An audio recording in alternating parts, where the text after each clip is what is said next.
என் மாணவர்கள் அனைவருக்கும் வணக்கம். இன்றைக்கி நம்ம இயல் 3ல் பார்க்க போகிறது தொகா நிலை தொடர். இது போகிறதுக்கு முன்னாடி தொகை நிலை தொடர் இயல் 2ல் பார்த்தோம். தொகை நிலை தொடர்னா என்ன? உருவோ பண்போ வினையோ மறைந்து வர்றதான் தொகை நிலை தொடர்னு பார்த்தோம். இப்போ தொகா நிலை தொடர் அப்படின்னா இரண்டு சொற்களுக்கு இடையில் எதுவும் உருவு மறையாமல் அப்படியே வர்றது தான் தொகா நிலை தொடர். இப்போ தொகா அப்படின்னா தொகுத்து நிற்காத அப்படிங்கிற பொருள். இப்போ இரண்டு சொற்கள் எது? எழுவாய் பயனிலை. இப்போ எழுவாய் அப்படின்னா என்னன்னா ஒரு செயலை யார் செய்தார்கள் என்பதன் அடையாளம்தான் எழுவாய். பயனிலை அப்படின்னா அங்கே நடக்கக்கூடிய செயல்தான் பயனிலை. சரியா? அப்போ எழுவாயும் பயனிலையும் ரெண்டு சொற்களும் சேர்ந்து வந்து எந்தவித உருவு மறையாமல் அப்படியே வர்றதுதான் தொகா நிலை தொடர். சான்று பாருங்க. காற்று வீசியது, குயில் கூவியது, செழியன் வரைந்தான்.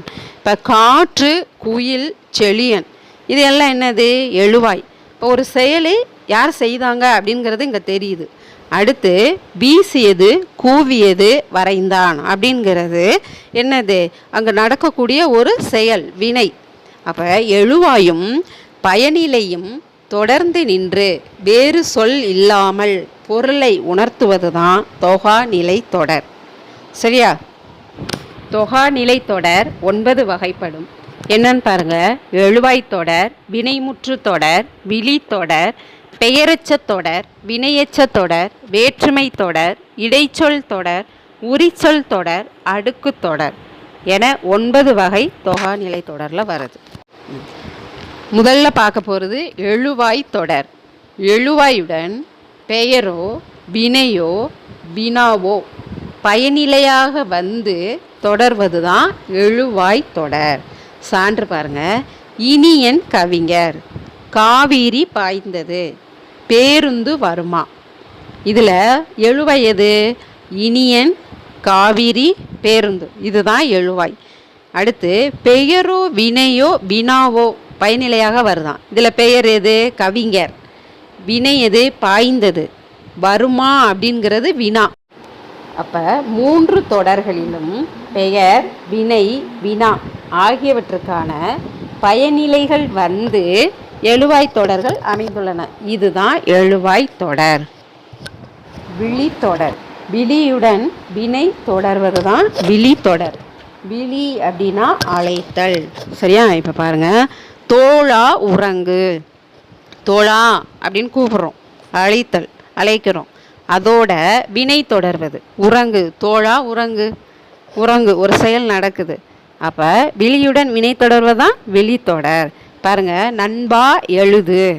நண்பா அப்படிங்கிறது அழைத்தல், ஒரு விழி பெயர். அதில் எழுது என்னும் வினை பயனிலையை கொண்டு முடியுது. எழுது என்னும் வினை பயனிலையை கொண்டு முடியுது. இதுதான் விழி தொடர். வினைமுற்று தொடர். வினைமுற்றுடன் ஒரு பெயர் தொடர்றதான் வினைமுற்று தொடர். பாருங்க. பாடினாள் கண்ணகி. பாடினாள் அப்படிங்கிறதுல என்னது? ஒரு செயல் முடிஞ்சிருக்கு. அப்போ வினை முடிந்திருக்கு. வினை முற்றுடன் வினை முடிந்ததோட எது வருதான்? ஒரு பெயர் தொடர்ந்து வருதான். எது பெயர்? கண்ணகி. இப்போ பாடினாள் கண்ணகி. புரியுதா? இன்னொரு சான்று பாருங்க. ஆடினாள் மாதவி. ஆடினாள் அப்படிங்கிற ஒரு செயல் முடிஞ்சிருக்கு, வினை முடிஞ்சிருக்கு. அப்போ அந்த வினை முற்றோட எது வருது? ஒரு பெயர் தொடர்வது தான் வினைமுற்று தொடர். இங்கே எது பெயர்? மாதவி.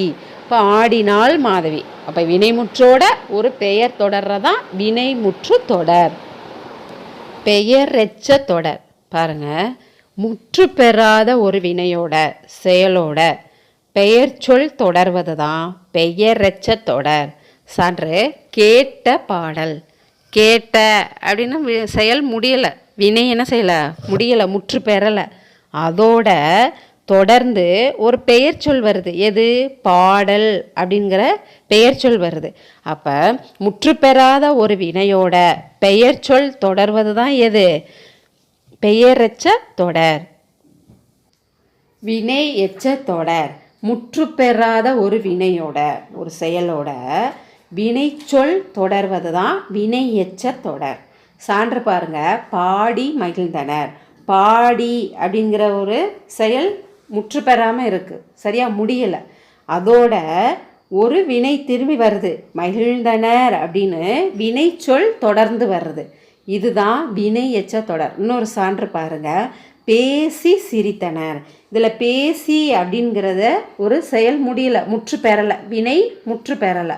அதோட சிரித்தனர் அப்படிங்கிற ஒரு செயல் ஒரு வினை தொடர்றதான் எது, வினைச்சொல் தொடர்றதான் வினை எச்ச தொடர். முற்று பெறாத ஒரு வினையோட பெயர் சொல் தொடர்ந்தால் அது பெயரச்ச தொடராகவும், முற்று பெறாத ஒரு வினையோட ஒரு வினைச்சொல் தொடர்ந்தால் அது வினையச்ச தொடராகவும் வருது, சரியா. அப்போ ரெண்டுக்கும் உள்ள வேறுபாடை பார்த்து புரிஞ்சு நீங்கள் படிச்சுக்கோங்க. வேற்றுமை தொடர். வேற்றுமை உருபுகள் வெளிப்பட அமையும் தொடர் தான் வேற்றுமை தொகாநிலை தொடர், சரியா. வேற்றுமை உருபுகள் வெளிப்படையே அமையுது. பாருங்க, கட்டுரையை படித்தால் அப்படிங்கிற இரண்டாம் வேற்றுமை ஐ அப்படிங்கிற இரண்டாம் வேற்றுமை உருவு வெளிப்படையாக வந்திருக்கு, வந்து ஒரு பொருளை உணர்த்துது. அன்பால் கட்டினார், ஆள் அப்படிங்கிற மூன்றாம் வேற்றுமை உருவு வெளிப்படையாக வந்து ஒரு பொருளை உணர்த்துது. அறிஞருக்கு பொன்னாடை, அப்போ அதில் கூ அப்படிங்கிற நான்காம் வேற்றுமை உருவு வெளிப்படையாக வந்து பொருளை உணர்த்துது. அப்போ வேற்றுமை உருவுகள் வெளிப்பட வந்து பொருளை உணர்த்துச்சுன்னா அது வேற்றுமை தொடர், வேற்றுமை தொகா நிலை தொடர். சொல் தொடர். இடைச்சொல் அப்படிங்கிறது வேற்றுமை உருவு ஏற்று வரும், வினை பண்பு விகுதியை பெற்று வரும், சாரியை பெற்று வரும். பெயரையோ வினையோ சார்ந்து தான் இடைச்சொல் வரும். இப்போ இடைச்சொல் தொடர் அப்படின்னு பார்த்தீங்கன்னா, இடைச்சொல்லோட பெயரோ வினையோ தொடர்வது தான் இடைச்சொல் தொடர். சான்று பாருங்க, மற்றொன்று, இதை பிரித்தா மற்று கூட்டல் ஒன்று, மற்றொன்று. இப்போ மற்று அப்படிங்கிறது இடைச்சொல், அதுக்கு அடுத்து ஒரு சொல் வருது, எது, ஒன்று அப்படிங்கிற சொல்லை தொடர்ந்து நின்று பொருள் தருது, அதனால தான் இது மற்றொன்று ஆகிறது. இதுதான் இடைச்சொல் தொடர். அப்போ இடைச்சொல்லோட பெயரோ வினையோ தொடர்றதான் இடைச்சொல் தொடர். இடைச்சொல் பற்றி உங்களுக்கு இன்னும் விளக்கம் வேணும் அப்படின்னா 9ஆம் வகுப்பு இயல் 5 இடைச்சொல் பற்றி உங்களுக்கு காணொலியில் கொடுத்துருக்கேன். ஏன்னா மொழியின் சிறப்பு சேனலில் போனீங்க அப்படின்னா அது உங்களுக்கு தெளிவாக தெரியும், அதை பார்த்து பயனடைங்க. உரிச்சொல் தொடர். உரிச்சொற்கள் பாருங்கள், எதெல்லாம், சால, உரு, தவ, நனி, கூர், கடி, மா, இதுதான் உரிச்சொற்கள். இப்போ உரிச்சொல் தொடர் அப்படின்னா என்னென்னா, இந்த உரிச்சொல்லோட பெயரோ வினையோ தொடர்றதான் உரிச்சொல் தொடர். சான்று பாருங்கள், சால சிறந்தது. சால அப்படிங்கிறது இதில் என்ன, உரிச்சொல். அதோட சிறந்தது என்ற சொல் நின்று மிக சிறந்தது என பொருளை தருது, இதுதான் உரிச்சொல், சரியா. பெயரோ வினையோ தொடர்றதான் உரிச்சொல் தொடர். அடுத்த சான்று, கடி, நுனி.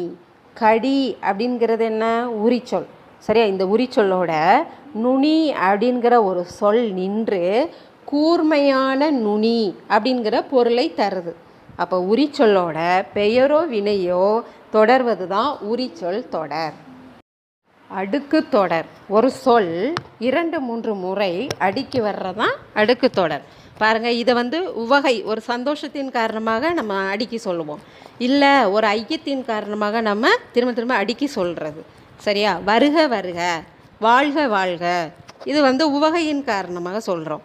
அடுத்து அச்சத்தின் காரணமாக, ஐயத்தின் காரணமாக என்ன சொல்லுவோம் பாருங்கள், சான்று பாருங்கள், பாம்பு பாம்பு, தீ தீ அப்படின்னு சொல்கிறோம்ல.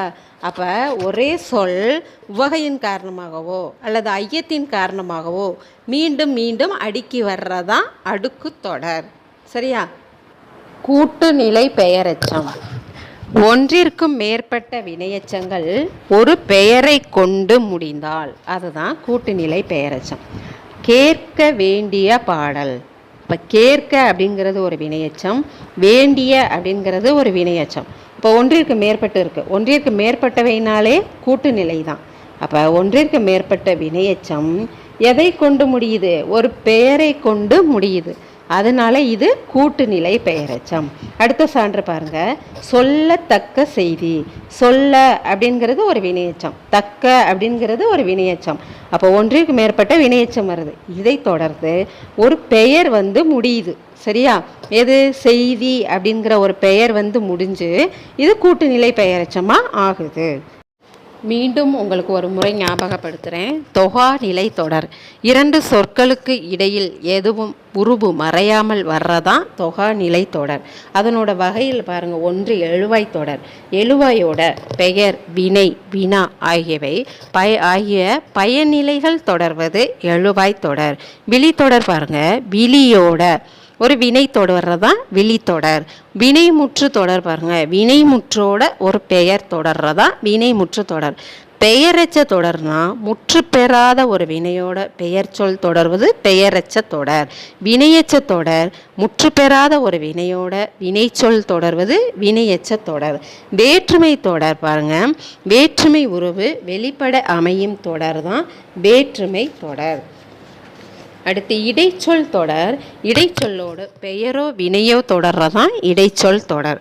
உரிச்சொல் தொடர் பாருங்க, உரிச்சொல்லோடு பெயரோ வினையோ தொடர்றது உரிச்சொல் தொடர். அடுக்கு தொடர் பாருங்க, ஒரு சொல் 2-3 முறை அடுக்கி வர்றதான் அடுக்கு தொடர். தொகா நிலை தொடர் காணொளி இத்துடன் முடிவடைகிறது.